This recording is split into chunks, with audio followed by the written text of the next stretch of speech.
দিলে কোনো দয়া হইল না, ময়া হইল না, কপালে শিল মোহর লাগাচ্ছে। ওই দুশ্মন দুরাচার ওই দোনো ছেলের চুলখানা ধরে গালে গালে তামাচা মারতে লাগলো।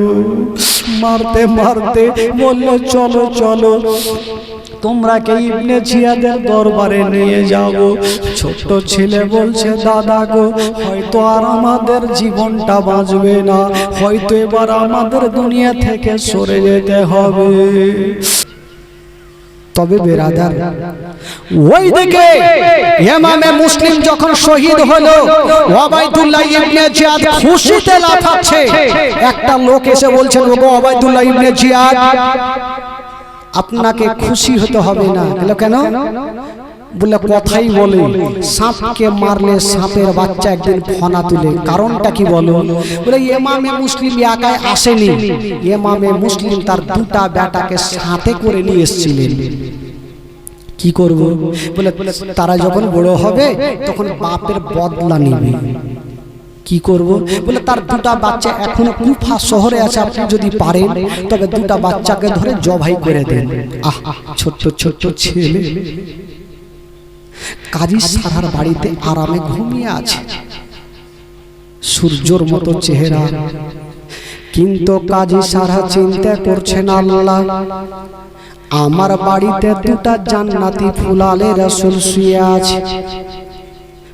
যখন সকাল হবে ইবনে সাদের লোকেরা হয়তো আমার বাড়িতে চলে আসতে পারে, জানি না।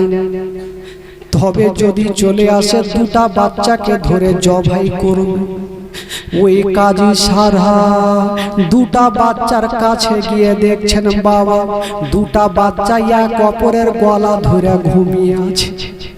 মা গো একটু শুনেন মা, কলেজা খানা ফেটে যাবে।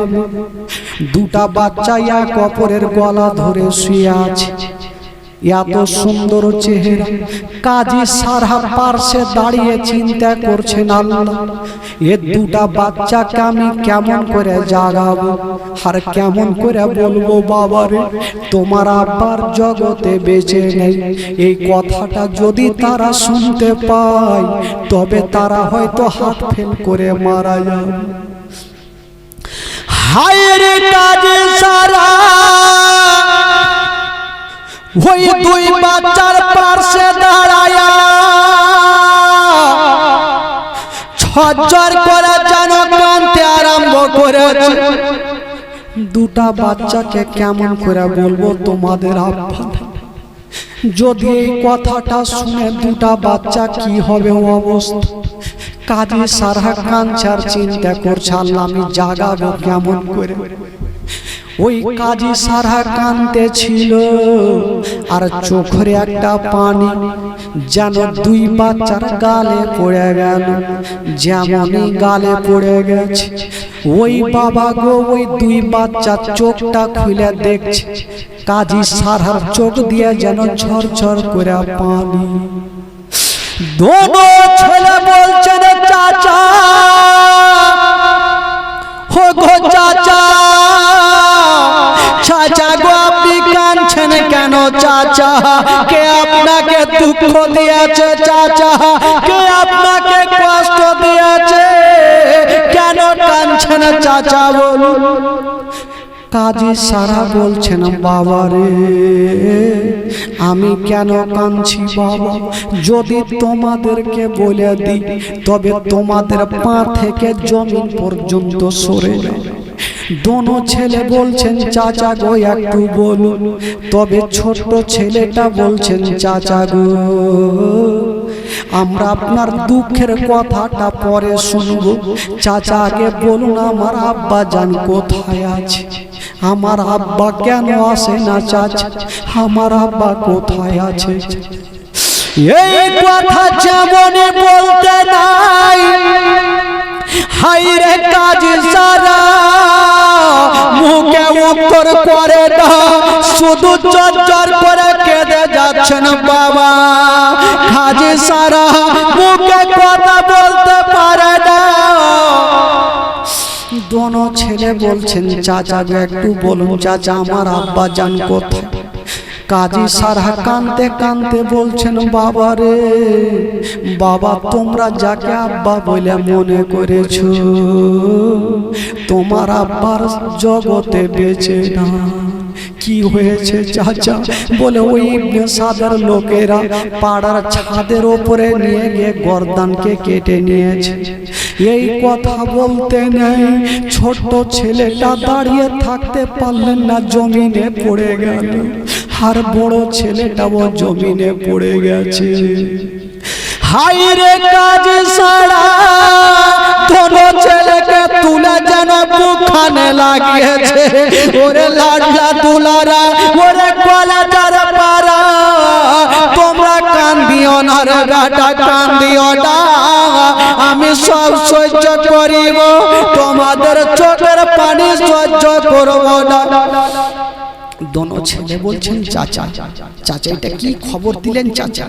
চাচা আমরা তো ছোট্ট কালে চাচা আমরা নিজের মাকে হারিয়েছি, আমাদের মা জগতে বেঁচে নেই চাচা, আমাদের বয়স এখন মাত্র 6 এবং 7 বছর চাচা। চাচা গো, আজকে যদি আমার আব্বা যান চলে, আমরা কাকে আব্বা বলে ডাক? কে আমাদের গোসল বানিয়ে দিবে? কে আমাদের নতুন জামা পরিয়ে দিবে? আব্বা চাচা, যার মা নাই তার দুনিয়াতে কিছুই নেই চাচা। আমাদের মা নাই, যদি বাবাও চলে যায় আমাদের কে বুকে নিবে? কাজী সারা বলছে, বাবার এখন কান্নার কোনো সময় নেই। বাবা আমার মনটা চাইছে তোমাদের অন্তর ভরে আমার বাড়িতে রাখি, কিন্তু উপায় নেই। বাবারে সকাল যদি হয়ে যায় আমার বাড়িতে লোক চলে আসতে পারে।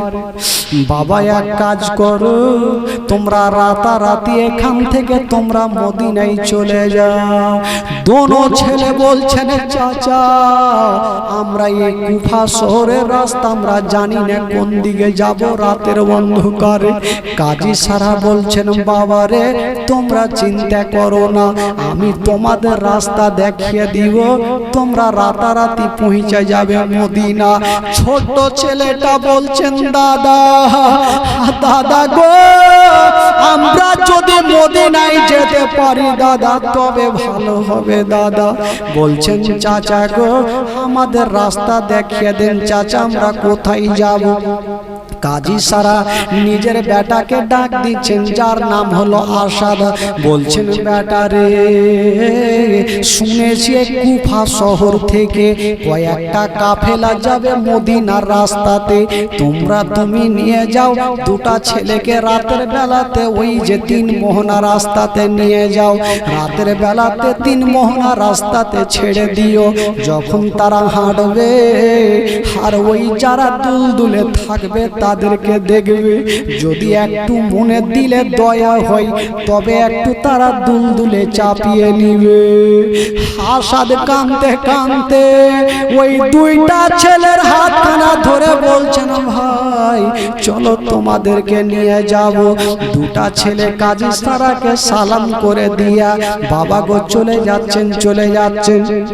রাতের অন্ধকারে, রাত্রি 12টার বাজে, রাতের অন্ধকারে যেতে যেতে 3 মোহনা রাস্তাতে পৌঁছে গেল। আসাদ বলছেন, ভাই রে দেখো দেখো বাবা গো, একটা কথা আছে, যখন দেখবেন কোন ট্রেন যখন আসবে স্টেশনে প্রচুর লোক থাকবে, ট্রেন যখন স্টেশন থেকে চলে যাবে পুরা স্টেশন ফাঁকা হয়ে যাবে। আসাদ বলছে, ভাই রে যে দলটা যাওয়ার কথা সে দলটা হয়তো একটু আগিয়ে চলে গেছে, তোমরা যদি নিজের জীবনটা বাঁচাতে চাও তবে দলটার পিছনে তোমরা দৌড়াতে আরম্ভ করো। বাবা যদি তোমরা জীবন বাঁচাতে চাও তবে ওই যে দলটা হয়তো চলে যাচ্ছে ধুলা উড়িয়ে, তোমরা দৌড়াতে লাগো। ছোট্ট ছোট্ট ছেলে কেমন করে দৌড়াবে ভাই? পায়ে চাপ্পাল নেই, চটি নেই। বাবা গো দোনো ছেলে এক অপরের হাতখানা ধরেছে আর যেন দৌড়াতে লেগেছে বাবা গো ওই দলটার পিছনে।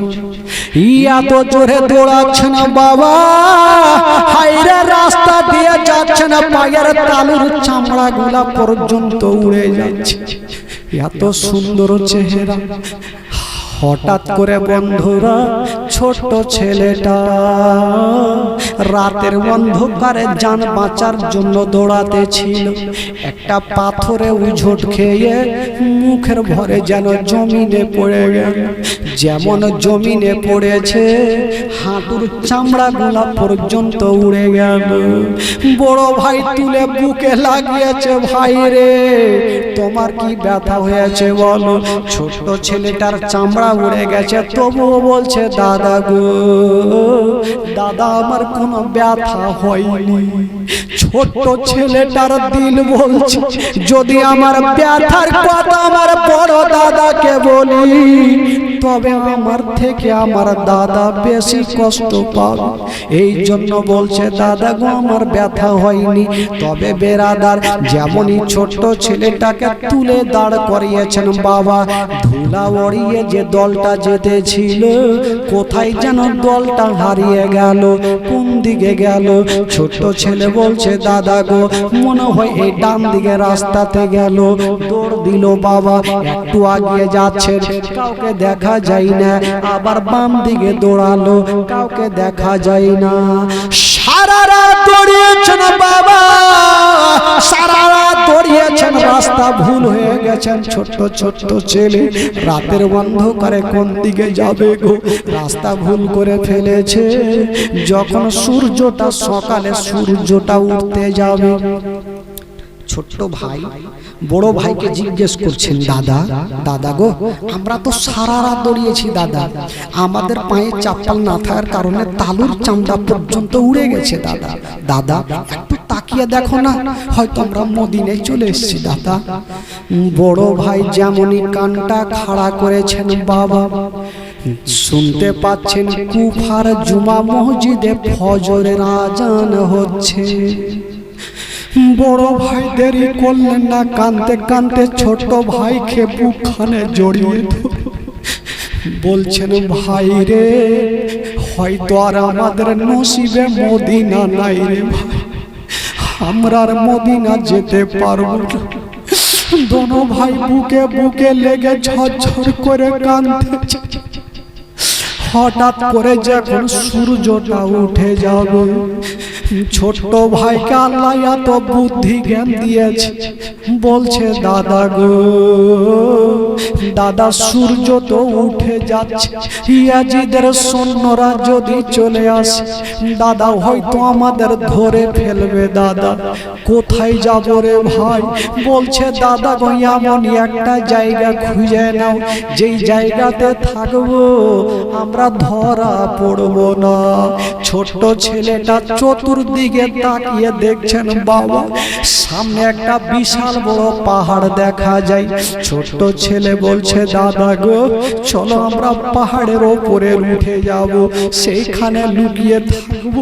ছোট্ট জান্নাতি ফুলালে কাঁদতে কাঁদতে জানের ভয়ে আস্তে আস্তে করে গুটি গুটি পায়ে ভোরের টাইমে যেন বাবা পাহাড়ের ওপরে চেপে গেল। যেমনই পাহাড়ে চেপে গেছে মা, ওই পাহাড়ে চেপে গেছেন বাবা। ছোট ছেলেটা বলছেন দাদা গো এখন যদি আমরা পাহাড়ের ওপরে থাকি দাদা তবে হয়তো ধরা পড়ে যাব। বলল কেন? বলছে দাদা গো দূর থেকে লোক যদি তাকিয়ে দেখে তবে আমাদের দেখে ফেলবে দাদা, কোথায় যাব? বলছে ভাই রে একটু দেখো কোনো গর্ত পাওয়া যায় কিনা, কোন গর্ত যদি থাকে ঢুকে যাব। পাহাড়ের পাশে বাবা পাহাড়ের সাইডে একটা বিশাল বড় গর্ত দেখা গেল, যে গর্ততে কোনো মানুষ বাস করে না বাবা গো, সেই গর্তে সাপ বিচ্ছু বাস করে। ওই ছোট ছেলে বলছে দাদা দাদা গো দেরি করিও না দাদা, চলো চলো আমরা গর্তের মধ্যে ঢুকে যাব। যেমনই বেড়া তারা ওই ছোট ছেলে বড় ভাই ভাইকে বলছে দাদা চলো গর্তের মধ্যে ঢুকে যাই। গর্তের মধ্যে দোনো ভাই ঢুকে গেছে। যে গর্ততে সাপ বিচ্ছু বাস করে, কোনো মানুষ বাস করে, কিন্তু জানের ভয়ে জানটা বাঁচার জন্য বাবা গো গর্তের মধ্যে ঢুকে এক অপরের বুকে লেগে আছে। এত সুন্দর চেহারা, সারাদিন আছে, পেটে দানা নাই, পানি নেই, গর্তের মধ্যে লুকিয়ে আছেন বাবা।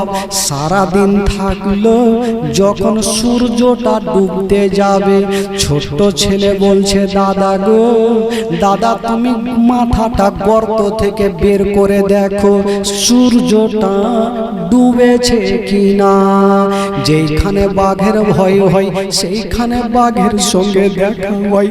যেমনই ওই বড় ভাই নিজের মাথা খানা ওই গর্তের মধ্যে থেকে বার করে সূর্যের দিকে দেখতে গেছে।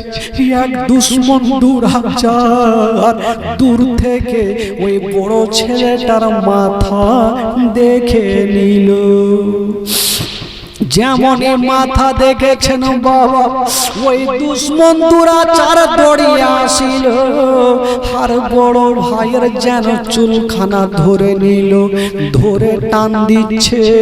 আর গর্ত থেকে ছোট ভাই বড় ভাইয়ের পা ধরে নিচনে টানছে।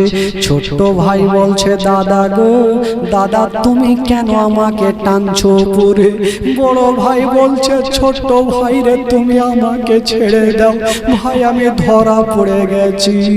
তবে ছোট ভাই রে আমি তোমার বড় দাদা, তোমাকে একটা কথা বলি ভাই, আমি তোমার কথা বলবো না যে তুমি এক গর্তের মধ্যে আছো। ভাই রে আমাকে যদি নিয়ে যাই চলে যাও, ভাই তুমি থেকে যাও, রাত্রি যখন লাগবে ভাই তুমি মদিনায় চলে যেও। এই কথা বলতে নেই, ছোট ছেলেটা বলছে দাদা গো আমরা দুইজন এসেছিলাম আপনার সঙ্গে দাদা, দাদা আমি তোমাকে একাই বিপদে ফেলবো না। বড় ভাইকে টেনে উঠিয়ে নিয়েছে গর্ত থেকে, ছোট ভাইকে টানতে হইল না, ও নিজে থেকে গর্ত থেকে উঠে গেল। ওই দুশ্মন দুরাচারের দিলে কোনো দয়া হইল না, ময়া হইল না, কপালে সিল মোহর লাগাচ্ছে। ওই দুশ্মন দুরাচার ওই দোনো ছেলের চুলখানা ধরে গালে গালে তামাচা মারতে লাগলো। মারতে মারতে বললো চলো চলো তোমরা কে ইবনে জিয়াদের দরবারে নিয়ে যাব। ছোট্ট ছেলে বলছে দাদা গো হয়তো আর আমাদের জীবনটা বাঁচবে না, হয়তো এবার আমাদের দুনিয়া থেকে সরে যেতে হবে। ওই দুশ্মন দুরাচার ওই দোনো বাচ্চাকে টানতে টানতে বাবা গো নিয়ে গেল। যখন রাত্রি বেলাতে ইবনে জিয়াদের কাছে নিয়ে গেল, ইবনে জিয়াদ বলল এক কাজ কর, রাতের বেলায় তাদের মাথাটা কাটবো না, কি করা যাবে? বলল যাও দুটা বাচ্চাকে ওই জেলখানাতে ভরে দাও, যে জেলখানাতে উনার বাবা ইমামে মুসলিমকে ভরা হয়েছে, ওই জেলখানাতে ভরে দিল। দোনো ছেলে জেলখানার মধ্যে আছে গো। যখন রাত্রি 12টা, বাবা অনেক লোকজন বাইরে পাহারা দিচ্ছে, সবাই ঘুমাচ্ছে, কিন্তু দোনো ছেলের চোখে ঘুম আসে না। কেমন করে আসবে? সারা দিন দৌড়িয়েছে, পেটে দানা নাই, পানি নেই, পা দিয়ে রক্ত, হাঁটু দিয়ে রক্ত, পিঠের ওপরে পড়েছে, পিঠে রক্ত। দোনো ছেলে জেলের মধ্যে কাঁদছে। হঠাৎ করে ছোট্ট ছেলেটা বড় দাদার হাত ধরে বলছে দাদা গো এই জেলের মধ্যে রাত্রি 12টায় একটা কথা বলবো দাদা।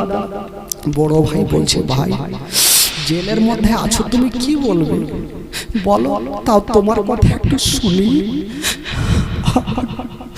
ছোট ছেলেটা বলছে দাদা গো বলতে নাই তবুও বলছি, দাদা গো আমি যখন রাস্তাতে দৌড়িয়েছিলাম এতবার পড়েছিলাম, দাদা দেখো আমার হাঁটুর চামড়া উঠে গেছে, দাদা গো আমার পিঠের চামড়া উঠে গেছে, আমার পায়ের তালুর চামড়া উঠে গেছে। দাদা তোমার কাছে ওষুধ চাইবো না দাদা, কোনো খাবার চাইবো না দাদা, যদি পারো তবে রাত্রি 12টা আমাকে এক পিয়ালা পানি দিয়ে দাও।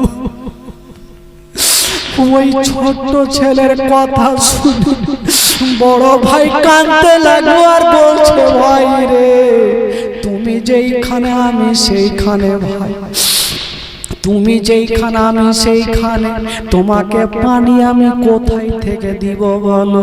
ছোট ছেলে বলছেন, দাদা গো একটা উপায় আছে দাদা, যারা বাইরে পাহারা দিচ্ছে, যারা শুয়ে আছে, একটু তাদেরকে বলো যদি আমার চেহারা দেখে কাউরি দিলে ময়া তবে অল্প পানি দিবে, আমার হুকুমটা ভিজে গেলে মনটা শান্তি হয়ে যাবে। বড় ভাই বলছে, ভাই আমি জানি দিবে না, তবু একবার বলে দেখছি। বড় ছেলেটা ডাক দিচ্ছেন, ও গো চাচা গোড়ারা, যদি পারো গো একটু ঘুম থেকে উঠো, আমার ছোট্ট ভাইয়ের জীবনটা বাঁচবে না। সবাই ঘুমিয়ে আছে, কাউরি ঘুম ভাগে না, কিন্তু বেরাদার ওই জেলের তালাতে জেলের চাবি যার কাছে ছিল, ওই লোকটার দিলে ময়া এসে গেল। ওই লোকটার নাম ছিল মাসকুর। ওই লোকটা একজন আল্লাহওয়ালা। চিন্তা করছেন, আল্লাহ যদি আমার বেটা এরকম করে কাঁদতো, আমি কি বাপ দেখতে পারতাম না? আমার নসিবে যাই হোক না হবে, আমি দোনো বাচ্চাকে আমি পানি দিবই দিব। রাত্রি 12টার টাইমে বাবা গো চাবিটা নিয়া বাবা তালাটা খুলছেন। তালা খোলার পরে দোনো ছেলেকে বুকখানে জড়িয়ে ধরেছে, মনে হচ্ছে বুকখানে ধরেছে। ছোট ছেলেটা বলছেন, দাদা আজকে এমন করে একজন আমাদের বুকখানে জড়িয়ে ধরেছে, মনে হচ্ছে আজকে আমার বাপের বুকে লেগে গেছে। বাবা গো, ওই মাসকুর বলছে, ওরে ছেলেরা চিন্তা করো না, চলো আমি তোমাদের নিজের বাড়ি নিয়ে যাব, তোমাদের পানি পান করাবো, আর কথা দিলাম আমি তোমাদের রাত্রি বেলায় মদিনায় পৌঁছে দিব। দোনো ছেলে বলছেন, চাচা গো আপনি যে আমাদের জেল থেকে বার করছেন, চাচা গো সকাল বেলাতে আপনার কি হবে? ওই মাসকুর বলেছিল, বাবা রে আমার জানার ভয় নাই, নবী বংশের ছেলে আমার চোখের সামনে কাঁদবে, আমি সহ্য করতে পারবো না, আমার জানের কোনো পারওয়া নাই, কিন্তু আমি সহ্য করব না, তোমাদের দুঃখ দেখতে পারি না। এবার দোনো ছেলে একটু সাহস পেয়ে গেল, হয়তো একটা লোক আমরা মনের মতো পেয়েছি, হয়তো এবার আমরা মদিনায় পৌঁছে যাব। ওই মাসকুর দুটা ছেলেকে এক পা দুই পা করে নিজের বাড়িতে নিয়ে গেল। কথা কেন বলছিল? নিজের বাড়িতে নিয়ে গেল। যেমনই বাড়িতে নিয়ে গেছেন বাবা, মাসকুর চিন্তা করলো আমি দেরি করব না, দুটা বাচ্চাকে আগে পানি পান করাবো, আর রাত্রে বেলায় মদিনার রাস্তা ধরাবো। যেমনই বেরাদার 2 গিলাস পানি এনে দুটা বাচ্চার সামনে রেখেছে, বাবারে তোমরা পানি পান করো। দুটা বাচ্চা গিলাস খানা হাতে নিয়ে যেমনই মুখে লাগাতে যাবে, বাপের কথা স্মরণ হয়ে গেল। ছোট ছেলে বলছে, আর দাদা গো যদি আজকে আমার আব্বা জান থাকতো, তবে নিজের হাতে পানি পান করতে হইতো না, আমার আব্বা আমাদের পানিটা পান করিয়ে দিত। ওই দোনো ছেলে বাবা গো পানি পান করলেন না, যেন পানি পান করতে পারলেন না, গিলাস খানাকে রেখে দিয়া এক অপরের বুকে জড়িয়ে ধরে যেন হাউমা করে কাঁদতে লাগলো। মাসকুর বলছেন, ওরে বেটা এক কাজ করো, এ রাত্রের সময় তোমরা কানলে হবে না, কেন সকাল যখন হবে ইবনে জিয়াদ দেখবে জেলের তালা খোলা, তো বুঝে যাবে যে মাসকুরের বাড়িতে আছে, কারণ জেলের চাবি তো আমার কাছে। তোমরা এক কাজ করো বাবা, তোমরা রাতারাতি মদিনায় পালিয়ে যাও। চাচা চাচা আমরা কোথায় যাব? কালকে তো আমরা ধরা পড়ে গেছিলাম চাচা, আমরা কোথায় যাব? মাসকুর বলছে চিন্তা না, আমি তার ব্যবস্থা করে দিচ্ছি। কি ব্যবস্থা করেছিল? মাসকুর বলছে বাবা ওই যে আমার আঙুলের দিকে তাকিয়ে দেখো, তোমরা কি দেখতে পাচ্ছ? বলছেন চাচা গো সামনে একটা আলো দেখা যাচ্ছে। মাসকুর বলছে বাবা তোমরা আলোটাকে লক্ষ্য করে দৌড়াতে লাগো, ওই আলো যেখানে জ্বলছে সেখানে একটা আমার খাস লোক রাখা আছে, তোমরা গিয়ে বলবে আমার কথা বলবে, তোমাদের ওই লোকটা মদিনায় পৌঁছে দিবে। দোনো ছেলে বলছেন তাহলে জানটা বাঁচলো, ঠিক আছে। তবে বড় ভাই বলছে চাচা আমরা যাব ওই আলোর কাছে, আপনার লোককে বলবো আপনার কথা, যদি বিশ্বাস না করেন কথা জিজ্ঞাসা করিও না। মেয়েটা বলছে না বাবা রে যতক্ষণ তোমরা নিজের পরিচয় খানা দিবে না আমি ততক্ষণ পর্যন্ত বাড়ি যাব না। ওই ছেলেটা বড় ভাই বলছে ওরে ছোট ভাই তুমি গাছের ওপরে থাকো, আমি নিচে যাব, আর মায়ের হাত পা জড়িয়ে ধরে বলবো মা আমাদের ধরে নিয়ে যেও না, মাকে একটু বুঝিয়ে পাঠিয়ে দিব। যেমনই বড় ভাই নামলো বাবা ওই মেয়েটার পা ধরেছে, মা গো মা হাত জোড় করে বলি মা তোমার পা ধরে বলছি মা আমাদেরকে ধরে নিয়ে যেও না মা। ওই মেয়েটা বলছে না বাবা তোমরা কে একবার বলে দাও। ছোট ছেলেটা নামলো আর বলছে না মা গো আমাদের পরিচয় যদি তোমাকে দিয়ে দিই মা তবে তুমিও আমাদের ধরে নিয়ে চলে যাবে মা। বলছে বাবা একবার বলো। ওই ছোট ছোট ছেলেরা মিথ্যা কথা বললেন না, সত্যি কথা বলছেন। বলছেন মা গো যাদের কারণে গোটা কুফা শহরে নাকাবন্দি লাগিয়ে দিয়েছে মা আমরা হলাম সেই ইমামে মুসলিমের দুটা বেটা। যেমন এই কথা বলা ওই মেয়েটা দেরি করলেন না, কলসিকে ফেলে দিয়েছে আর বাচ্চাগুলাকে টেনে বুকে লাগিয়েছে। একবার গালে চুমা খাচ্ছেন, একবার কপালে চুমা খাচ্ছে, একবার মুখে চুমা খাচ্ছে আর মেয়েটা আদর যত্ন করছে। বলছেন বেটারে এসো তোমরা আমার বুকখানে আসো। ছোট ছেলেটা ভাবছেন আল্লাহ হয়তো একটা মায়ের মতো আমরা মা পেলাম। ছোট ছেলেটা বলছে না দাদা গো আজকে আমাদের এই মেয়েটা বুকে লাগিয়েছে দাদা, মনে হচ্ছে আমরা মায়ের বুকে লেগে গেছি দাদা, মনে হচ্ছে আমার মা বুকে লাগিয়েছে। কারণ মা ছোট্ট কালে আমাদেরকে ছেড়ে চলে গেছে, আমরা মায়ের ভালোবাসা পাইনি, মায়ের আদর যত্ন পাইনি। আজকে যখন আমাদেরকে বুকে লাগিয়েছে মনে হচ্ছে আমি মায়ের বুকে লেগে গেছি। ওই মেয়েটা বলছেন বাবা তোমরা চিন্তা করো না, চলো তোমাদেরকে নিয়ে যাব আমি নিজের বাড়িতে।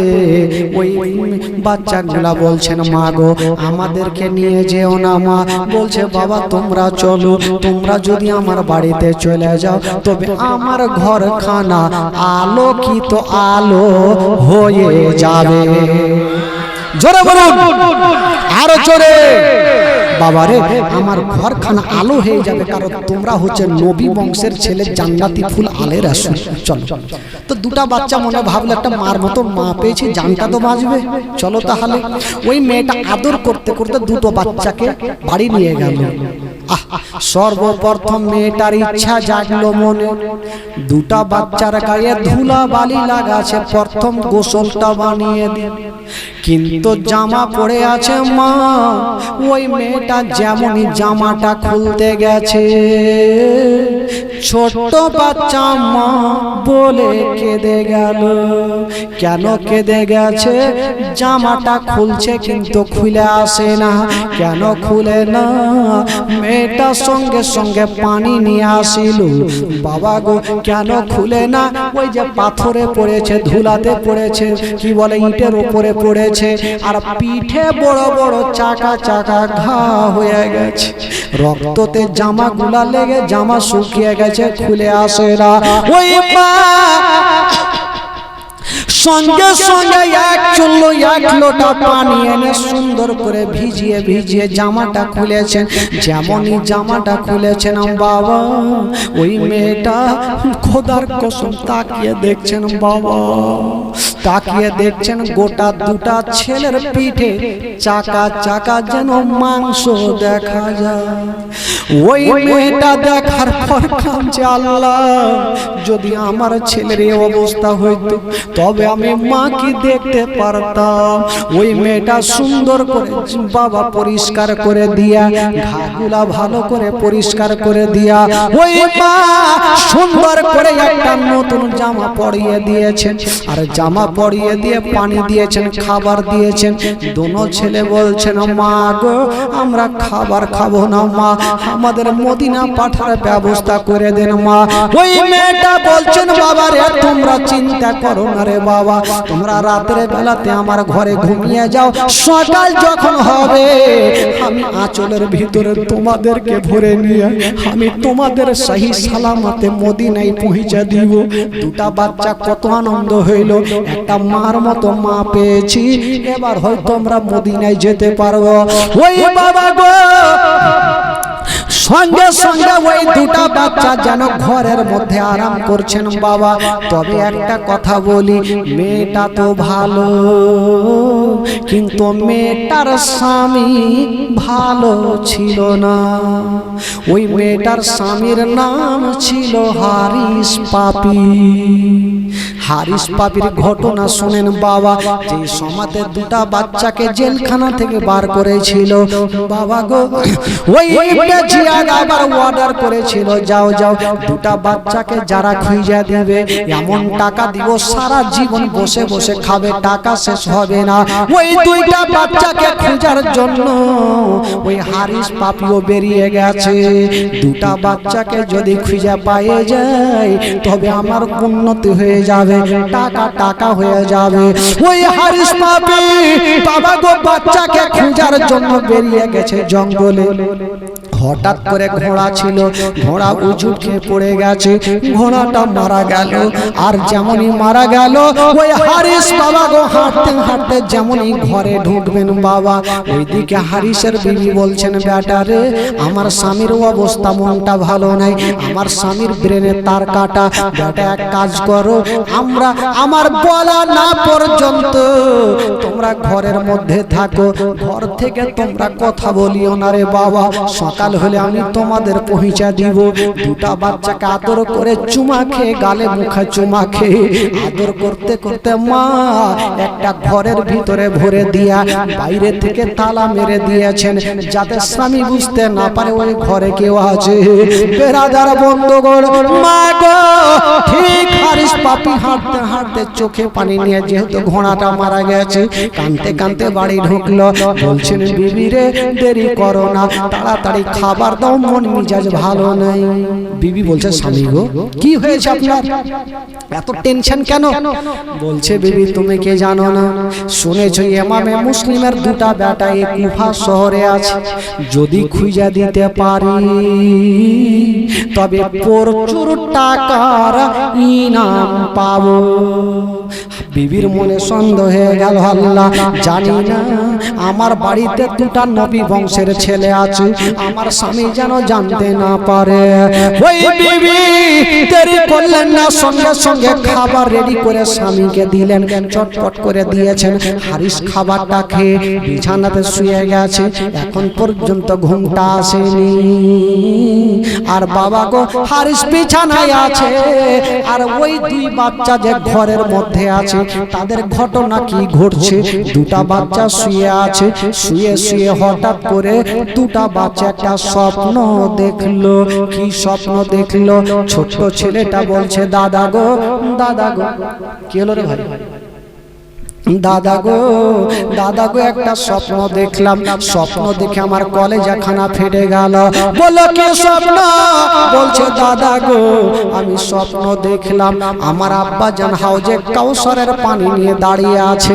আর বলছেন, বেটারে দুনিয়ার পানি আর তোমাদের কপালে নাই, এসো রে বেটা এসো, আমি তোমার আব্বা তোমাদের জন্য হাউজে কাউসারের পানি নিয়ে দাঁড়িয়ে আছি। বেটা চলে আস। ছোট্ট ছেলে বড় ভাইকে জিজ্ঞেস করছেন, দাদা আপনি কি স্বপ্ন দেখেছেন? বলি কাঁদছেন। বলছেন, ভাই রে তুমি যে স্বপ্ন দেখেছো আমিও সেটাই স্বপ্ন দেখেছি। আমার আব্বা বলছেন, বেটা দুনিয়ার পানি তোমাদের কপালে নেই, দুনিয়ার পানি কপালে নাই, এসো হাউজে কাউসারের পানি তোমাকে পান করাবো।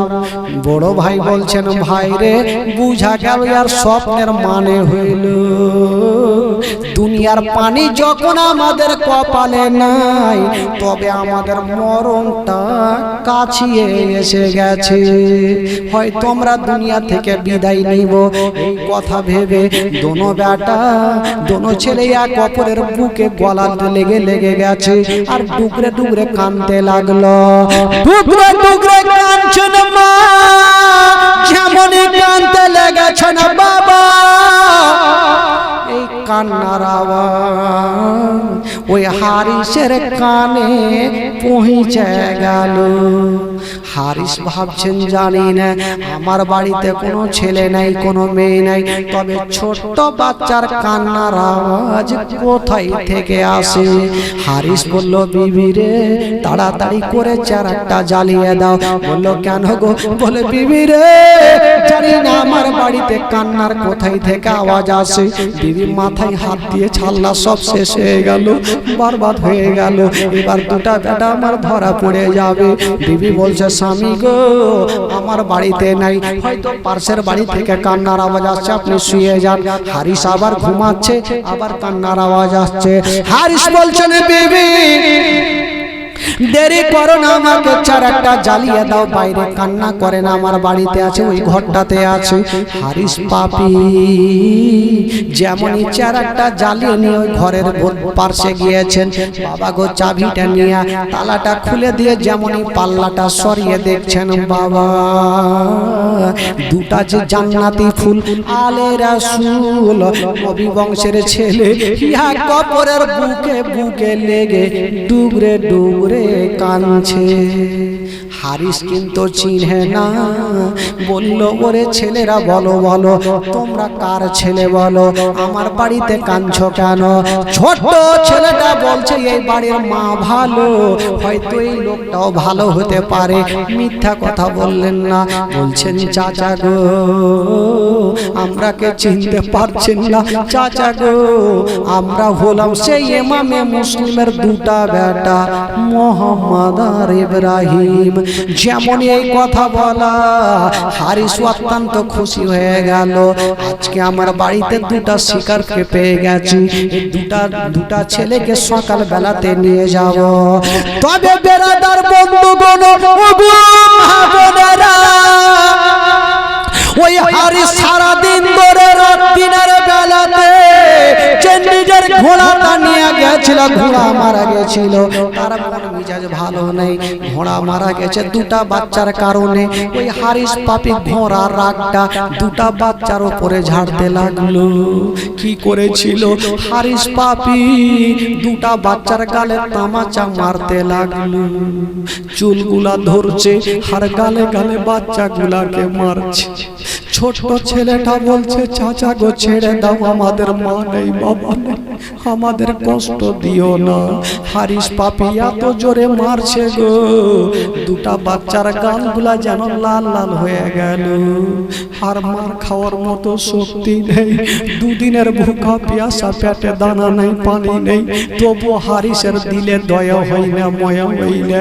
বাচ্চাগুলাকে মারতে মারতে হারিস এবার চিন্তা করলো যখন সকাল বেলা হবে দোনো বাচ্চাকে ফোরাত নদীর কি বলে ওই ইবনে জিয়াদের কাছে নিয়ে যাব, দুটা বাচ্চাকে নিয়ে যাব আর ব্যাগে ভর্তি টাকা নিয়ে আসবো।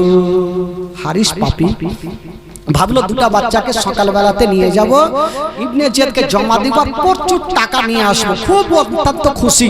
রাতের বেলাতে দুটা বাচ্চা যেন ভাগতে না পারে, চুলগুলা বড় বড় ছিল, দুই বাচ্চার চুলকে একই সঙ্গে টাইট করে বেঁধেছেন আর ঘরের মধ্যে রেখে দিয়ে বাইরে থেকে তালা মেরেছে।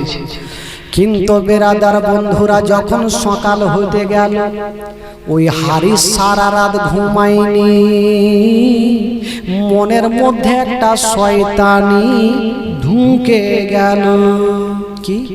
হারিস চিন্তা করলো আমি যেমন দুটা বাচ্চাকে খুঁজে বেড়াই, আরো তো লোকজন খুঁজে বেড়াচ্ছে, যদি আমি এই রাস্তা ধরে নিয়ে যাব টাকার জন্য আর অন্যজন যদি আমার কাছ থেকে কেড়ে নিয়ে চলে যায়, আমি তো টাকা পাবো না, কি করব? হারিসের মনের ধারণা আমি দুই বাচ্চাকে জিন্দা নিয়ে যাব, ফোরাত নদীর ধারে নিয়ে যাব আর দুই বাচ্চাকে জবাই করে দুটা মাথাগুলাকে ব্যাগে ভর্তি করে নিয়ে যাব, কেউ জানতে পারবে না। হায় রে হারিস পাপি, তোর দিলে ময়া হইল না, দয়া হইল না। যখন সকাল হয়ে গেল বাবা গো তালাটা খুলে বের করে দুটা বাচ্চাকে যেন বের করেছে, একখানা রশি নিয়ে দুটা বাচ্চাকে টাইট করে একই সঙ্গে বেঁধেছেন বাবা গো। আর চাবুক নিয়ে দুটা বাচ্চাকে মারতে লাগলো। আমার ঘোড়া মারা গেছে, আমি বদলা নিবই নিব।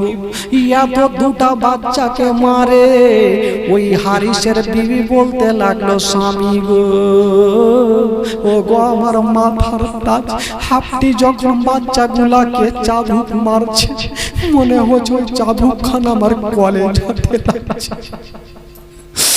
ও গো স্বামী গো আমার মাথার তাজ, দয়া করে বাচ্চাগুলাকে চাবুক মারিয়েন না।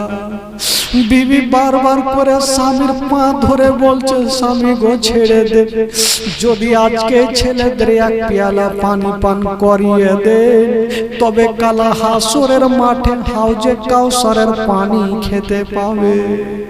কিন্তু বিবির কথা শুনলো না, বিবি বারবার করে পা ধরছে। ওই হারিস পাপি বলল, বিবি তুমি ছেড়ে দাও, নচেত তোমাকে ও জিন্দা রাখবো না। বিবি যেমনই বাধা দিতে গেল এমনই জোরে বিবিকে ধাক্কা দিয়েছে, বিবি একটা দেওয়ালে লাগলো মাথা। বাবা গো মাথা ফেটে যেন জমিনে পড়ে গেছে। বাবা গো বিবি অজ্ঞান হয়ে গেল। ছোট ছেলেটা কাঁদতে কাঁদতে বলছেন, দাদা যেই হারিস পাপি টাকার লোভে নিজের বিবিকে ও ছাড়ে না, হয়তো আমাদের কেমন করে ছাড়বে। হারিস পাপি ছাড়বে না। এবার ওই হারিস পাপি দুটা বাচ্চাকে বাবা গো রশিতে বেঁধেছিল, বিবি অজ্ঞান হয়ে থাকলো। আর ওই হারিস পাপি দুলদুলে চেপে গেল আর দুই বাচ্চাকে টানতে টানতে নিয়ে যাচ্ছে ফোরাত নদীর ধারে। বলুন তো বাবা গো, কাউরি পায়ে রশি বেঁধে যদি এইরকম রাস্তাতে টান দেওয়া যায়, বলুন তাদের দিলখানা কেমন করে থাকবে? এক তো দুটা বাচ্চার সমস্ত চেহারাতে রক্তাক্ত হয়ে আছে, সমস্ত পিঠে মাংস হয়ে আছে, আবার টেনে টেনে নিয়ে যাচ্ছে। একই সঙ্গে দোনো ছেলে আছে, কখনো ছোট ছেলে নিচে পড়ে, কখনো বড় ছেলে নিচে পড়ে, কিন্তু চলে যাচ্ছেন বাবা টানতে টানতে ফোরাত নদীর ধারে নিয়ে গেল। দুটা ছেলে অজ্ঞান হয়ে গেছে, মুখে কথা নেই। হারিস পাপি গুম করে বাবা গো দুলদুল থেকে ফেলে দিয়েছে না, যেমনই ফেলেছে না মা চোখটা খুলে দেখছেন, আল্লাহ গো কি হইল, কোথায় আমরা আছি। ওই ছোট্ট ছেলেটা বড় ভাইকে উঠালো, দুটা ভাই উঠে গেছে। হারিস বলল, ওরে ছেলেরা, এবার তোমরা মরার জন্য তৈরি হয়ে যাও। দুটা বাচ্চা বলছে, ওগো হারিস পাপী, আপনি যদি টাকা চাইছেন তবে আমাদের জীবিত অবস্থায় নিয়ে চলেন না, জীবিত অবস্থায় নিয়ে চলেন, আমাদের জবাই করিয়ে, কারণ আমরা সহ্য করতে পারবো না। আমাদেরকে জীবিত অবস্থায় নিয়ে চলেন। বলেন না, আমি নিয়ে যাব না, আমি তোমাদের গলা কাটবো, তোমরা তৈরি হয়ে যাও। দুটা বাচ্চা এক অপরের জমিনে পড়ে আছে। হারিস পাপী যেমনই বাবা গো ছোট ছেলের গলাতে তরবারি চালাতে যাবে, বড় ছেলেটা এসে বলছে, চাচা গো, হারিসের পা ঘনা গো ধরে বলছেন, চাচা গো, আগে আমার গলাটা কাটো, তারপরে আমার ছোট্ট ভাইয়ের গলা কাটবে, কারণ আমার ছোট্ট ভাইয়ের গলাকে যদি কাটেন আমার ছোট্ট ভাইয়ের লাশ ছটফট করবে, আমি বড় ভাই দেখতে পারবো না, আগে আমার গলাটা কাটো। যেমনই হারিস পাপী ওই বড় ভাইয়ের দিকে তরবারি চালাতে গেছে, ছোট ছেলে বলছে, চাচা গো, আগে আমার গলাটা কাটো, কারণ আমার বড় দাদা লাফাবে, আমি দেখতে পারবো না। হারিস বলল, এক কাজ করো, তোমরা একই সঙ্গে শুয়ে যাও, আমি একই সঙ্গে তরবারি চালিয়ে দিব, একই সঙ্গে তোমাদের গলা আলাদা হয়ে যাবে। বাবা গো, চাঁদের মতো চেহারা, সূর্যের মতো চেহারা, জান্নাতি ফুল, আলে রাসূল নবী বংশের ছেলে, এক অপরের যেন সুন্দর করে শুয়ে গেছেন বাবা, যেমনই শুয়ে গেছেন মা। আর ওই হারিস পাপী যেমনই তরবারি চালাতে যাবে, ওইদিকে বিবি সাহেবা অজ্ঞান হয়েছিল, জ্ঞান ফিরে গেছে, আর কাঁদতে কাঁদতে দৌড়াতে দৌড়াতে এসে হারিসের পাখানা ধরে নিল। বলছে, ওগো স্বামী আমার, আপনি দুটা বাচ্চাকে একটু ছেড়ে দেন, একটু ভিক্ষা চাইছে, একটু ছেড়ে দেন। বললো, না, ছাড়বো না। বিবি সাহেবা যখন বাধা দিতে গেল, ওই হারিস পাপী দেরি করলো না, তরবারি বাচ্চার দিকে চালালো না, দুটা কি বলে বিবির দিকে চালিয়ে দিল। এত জোরে চালিয়ে দিয়েছে না মা, বিবির গলাতে পড়ে গেল, একদিকে মাথা গেল, একদিকে বডি গেল, মাথা একদিকে লাফাচ্ছে, বডি একদিকে লাফাচ্ছে। ও সোনামানিকেরা, ওই বিবির মাথা লাফাচ্ছে একদিকে, আর বাবা গো বডি লাফাচ্ছে একদিকে। ছোট্ট ছোট্ট ছেলে, জান্নাতে ফুল আলে রাসূল, ছোট্ট ছেলেটা বলছে, দাদা গো, যে হারিস পাপী টাকার লোভে বিবিকেও ছাড়লো না, আমাদের কেমন করে ছাড়বে, আমাদের কোনো মতে ছাড়বে না। দুটা বাচ্চা শুয়ে আছে, আর বললো, বলে ছেলেরা, এবার তোমরা মরার জন্য তৈরি হয়ে যাও। দুটা ছেলে শুয়ে আছে। হারিস পাপী যেমনই তরবারি চালাতে যাবে, ছোট্ট ছেলেটা বলছেন, চাচা গো, একটু দাঁড়ান, আপনি তো তরবারি চালিয়ে দিবেন, আমাদের 2 মিনিট সময় দেন, একটু আমরা ভাই ভাই একটু আলোচনা করব। কি আলোচনা করেছিল সেদিন ভাই?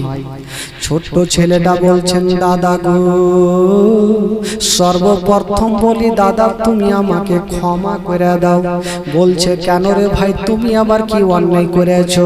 ছোট্ট ছেলেটা বলছেন, দাদা গো, যখন আমাদের রশ্মিতে বেঁধে নিয়ে আসতেছিল দাদা, কখনো তুমি তলে ছিলে দাদা, আমি তোমার ওপরে ছিলাম দাদা, এটা বেয়াদব হয়ে গেছে, তুমি আমাকে ক্ষমা করে দাও।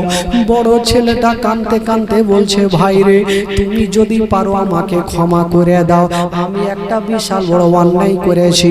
বলল, দাদা কি অন্যায় করেছো? বড় ভাই বলছে, ভাই রে, জেলের মধ্যে তুমি আমার কাছে পানি চেয়েছিলাম, আমি তোমাকে পানি দিতে পারিনি, ভাই তুমি আমাকে ক্ষমা করে দাও। ভেরাদার ভাই ভাইয়ের কাছে ক্ষমা চাইছে গো। একটা পাথরে যদি ছেলেদেরকে দেখে তবে পাথর পর্যন্ত গইলা যাবে, কিন্তু ওই হারিস পাপের দিলে রহম আসে না। বাবা গো, বলছে তৈরি হয়ে যাও। ছোট ছেলেটা বলছে, দাদা গো, ওই যে তরবারি খানা যখন গলাতে পড়বে দাদা, কতটা ব্যথা লাগবে। বড় ভাই বলছে, ভাই রে, কথা দিলাম ভাই, আমাদের একটুও ব্যথা লাগবে না। বলল, কেন? বলছে, আমার ছোট্ট ভাই রে, তুমি আমার চোখের দিকে দেখো, আমি তোমার চোখের দিকে দেখবো। ভাইরা তুমি আমাকে দেখো, আমি তোমাকে দেখব। গলাতে তরবারি পড়লো ভাই আমরা বুঝতে পারবো না।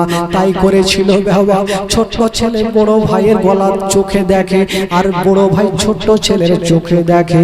হারিস পাপি তৈরি হয়ে গেল, তরবারি খানা এত জোরে চালিয়ে দিল বাবা গো, দুই বাচ্চার গলাতে পড়ে গেল।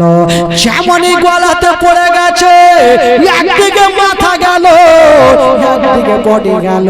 সকলে পড়ুন ইন্না লিল্লাহি ওয়া ইন্না ইলাইহি রাজিউন। দুই বাচ্চার বাবা গো বডি লাফাতে থাকলো। হারিস পাপি দুই বাচ্চার চুলগুলার মাথাগুলাকে ধরে ব্যাগে ভর্তি করেছে। হারিসের মনের ধারণা মাথা নিয়ে যাব, মাথা রাখবো, আর ব্যাগে করে প্রচুর টাকা নিয়ে আসবো। মাথা নিয়ে যাচ্ছেন বাবা, কেউ দেখতে পাই না। কি বলে ইবনে জিয়াদের দরবারে গিয়ে বলছেন, ওগো ইবনে সাদ দেরি করিও না, যত তাড়াতাড়ি পারো আমাকে টাকা দিয়ে দাও। ইবনে সাদ বলল টাকা? কিসের টাকা? বলে আমি তুমি বলেছো দুটা বাচ্চাকে নিয়ে আসলে টাকা দেবে, তার জন্য দুটা বাচ্চাকে নিয়ে এসেছি। তো ইবনে জিয়াদ বলল ওই দুটা বাচ্চা আমি তো দেখতে পাচ্ছি না। বলে দেখবে কি করে, আগে তুমি থালা নিয়ে আসো। থালা নিয়ে আসা হইল। থালা নিয়ে আসার পরে ওই দুটা বাচ্চার মাথা থালাতে রেখে দিয়েছেন। যেমনই থালাতে রেখেছেন, মা হায়রে নবী বংশের ছেলে, এখন পর্যন্ত চোখগুলা খোলা আছে, মনে হচ্ছে চোখ দিয়ে রুহটা বেরিয়ে, মনে হচ্ছে চোখ দিয়ে রুহটা বেরিয়ে গেছে। মা বাবা গো, হারিসের দিলে ময়া হইল না। ইবনে সাদ বলল ওরে হারিস পাপি রে, তোর দিলে কি ময়া হইল না? কারণ আমি ইয়াজিদের সঙ্গে ওয়াদা করেছিলাম দুটা বাচ্চাকে জীবিত অবস্থায় পাঠাবো, তুই কেন মারলি বলো? তুই তো অন্যায় করে ফেলেছিস। হারিস মাথায় হাত দিয়েছে আর বলছে ওগো আমার মালিক, আমি তাহলে বিশাল বড় অন্যায় করেছি, আমার টাকা লাগবে না, আমি চললাম। বললো দাঁড়িয়ে যাও। ইবনে সাদ বললো দাঁড়িয়ে যাও, তুমি দুটা বাচ্চাকে মার্ডার করেছো, এবার তোমাকেও মার্ডার করব। বাবা গো, এবার হারিস যে দুটা বাচ্চাকে মেরেছিল, এবার হারিসকেও বাবাকে মারবে। মিটিং বসিয়ে দিল আর বললো শোনো গো, আচ্ছা বলো তোমাদের মধ্যে হারিসের গলাটা কেটা কাটতে পারবে? একটা লোক দাঁড়িয়ে গেল, আশিকে রাসূল দাঁড়িয়ে গিয়ে বলছেন, ওগো ইবনে সাদ, ওই হারিসকে আমার হাওয়ালায় করে দাও, আমার হাতে দিয়ে দাও, আমি ওই হারিসের মাথা কেটে নিব। বাবা গো, হারিস কাঁদতে লাগলো, ওগো ইবনে সাদ, ওগো আমার মালিক, আমি ভুল করে ফেলেছি, আমাকে আর মার্ডার করিও না। বাবা গো বললো না, তোমার কথা শোনা হবে না। ওই লোকটা বলল চলো, ওই হারিসকে নিয়ে যাচ্ছেন বাবা কোথায়? ওই যে যাচ্ছেন ফুরাত নদীর ধারে, রাস্তা দিয়ে যাচ্ছেন বাবা। ওই লোকটা হারিস বলছে না, ওগো শোনো, আমি তোমাকে কিছু টাকা দিচ্ছি, আমাকে ছেড়ে দাও। ওই লোকটা বলেছিল আমাকে যদি সোনার পাহাড় পর্যন্ত দিয়ে দাও, তবু আমি তোর মতো দুশ্মনকে ছাড়বো না। জোরে বলে। আচ্ছা বলুন তো ভাই, হারিসের মাথা কাটলে খুশি হবেন না নারাজ হবেন? খুশি হবেন? মাথা কাটবো না, আমি তোমাকে কিছু টাকা দিচ্ছি, আমাকে ছেড়ে দাও, আমার জানটা রক্ষা করো। ওই আশিকে রাসূল বলেছিল না, আমাকে যদি সোনার পাহাড় পর্যন্ত দিয়া দাও, তবু তোর মতো দুশমনকে ছাড়বো না। কারণ তুই দুটো বাচ্চাকে চিনতে পারলি না, নবী বংশের ছেলেকে চিনতে পারলি না। বাবা গো, টানতে টানতে নিয়ে গেল, ফোরাত নদীর ধারে নিয়ে গেল। গিয়ে দেখছেন বাবা, ওই দুটা ছেলের বডিখানা এখন পর্যন্ত আছে। হারিসের বিবির মাথার একদিকে পড়ে আছে, বডি একদিকে পড়ে আছে। ওই আল্লাহওয়ালা বলতে লাগলো, ওরে হারিস পাপী রে, তোর এত টাকার লোভ, নিজের বিবিকেও ছাড়লি না, দুটা বাচ্চাকেও ছাড়লি না, এবার মরার জন্য তৈরি হয়ে যাও। যেমন এই কথা বলা, হাতে ছিল তরবারি খানা, বাবা চালিয়ে দিয়েছেন বন্ধুরা, যেমন চালিয়ে দিয়েছেন বাবা।